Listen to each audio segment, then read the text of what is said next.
Now we'll be talking about navigating marriage as a new Muslim, especially as a new Muslim. So the first point I would like to mention is that please do not rush into it. There are many people who are like, oh, mashallah, you're Muslim, you should get married and that will be the best thing for your deen. That is not true. That may be true in general, but that does not mean that it's true in all situations. So people who give that advice, I highly caution them to not. Advice is a very important part of the deen. So do not give advice without knowledge. Do you know the person well enough to suggest him or her to get married?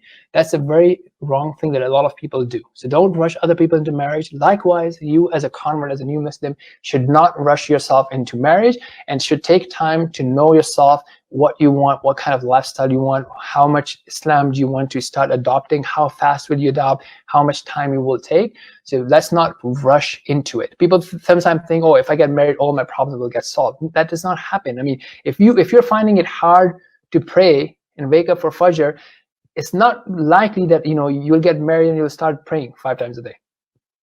It may make it easier, especially in the first few months, but for you to be consistent, it may or may not work. So it will not magically happen that just because you got married, all your few problems will get solved. So take your time, don't rush into it. Get to know yourself, get to know how well you're gonna fit into the deen, what things you're struggling with, what kind of lifestyle you would like, and so on and so forth.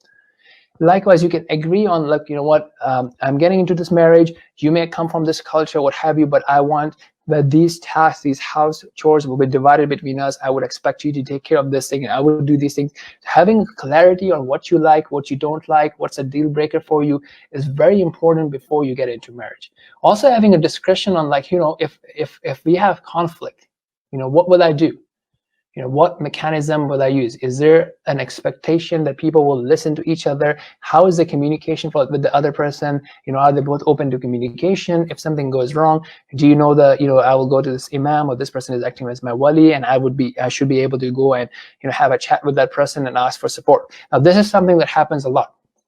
Many times women will reach out to us and like, yeah, I'm having this issue, but I don't want you to reach out to my husband because he'll get upset. So if we don't do that, what happens is that these things keep dragging on, and it reaches to a point that the women can't take it anymore, and she calls the police, or something really bad happens, and so on and so forth. Well, what happened now, right? So you have to be really careful about, like, you need to know that, look, enough is enough. I need to be able to say this, and I need to be, the imam or my wali or who is this person is responsible, or the trusted family person should be able to call my husband and say, you know what, there are issues going on between you guys, and such and such person reached out to me, and we need to come and have a chat about this.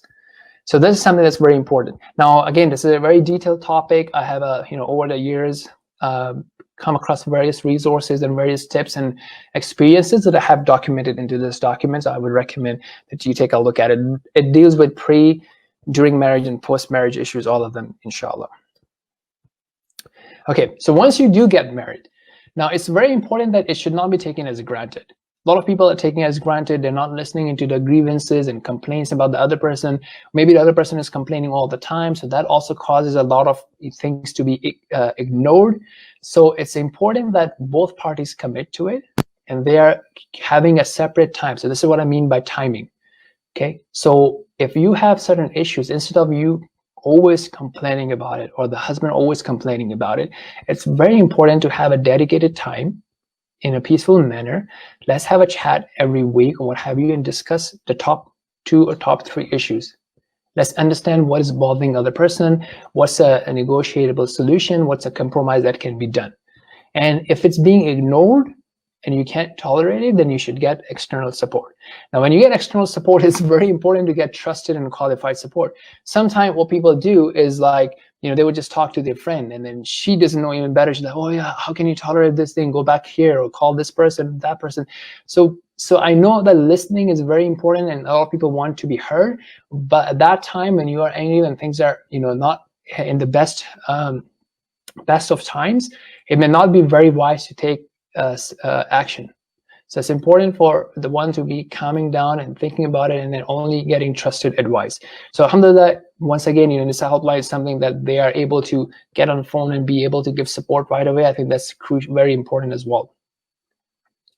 Okay, now another time what happens is, a lot of time husband is like always using this husband card, and they're using Islam as like, oh, if you don't obey me, then you are not a good Muslim. Well, Every one of us have shortcomings, first and foremost.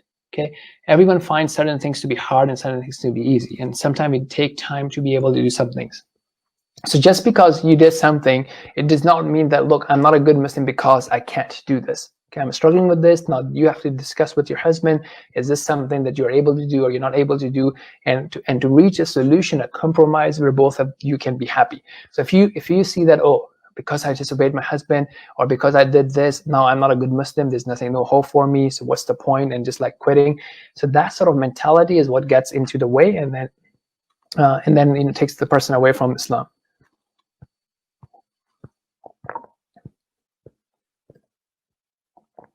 Okay, now finally, always keeping yourself safe. So if you think that you are in a dangerous situation, you're not safe, things are not, you know, you need to have a way that you can make yourself safe.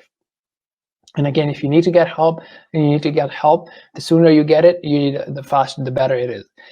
If it happens that, look, you know what, we are fine, but now I have reached a stage that this marriage is not helping me. It's really something that we do have different priorities in life, because you know, we have changed and we have evolved, or we have developed in a different person, and it's not going forward. We can't find a way to compromise. We can't find a win-win solution, and we have tried. In many cases, it's definitely possible to find a win-win solution, especially if you engage. You know, trusted and qualified people. Obviously, do not forget the importance of dawah. But let's say if it comes down to the point that nothing is changing, it's really becoming painful, what happens is that we could have a peaceful exit.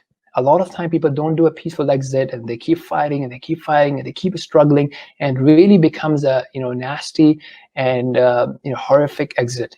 So that does not need to happen. Someone can, you know, say, look, you know, you don't need to find someone to be blamed. Oh, this marriage is not working out because of that person. You don't need to have a situation, but you need to be able to pinpoint. You know, both parties could be fine. It's just that things have become too incompatible and the priorities have changed and we cannot continue together.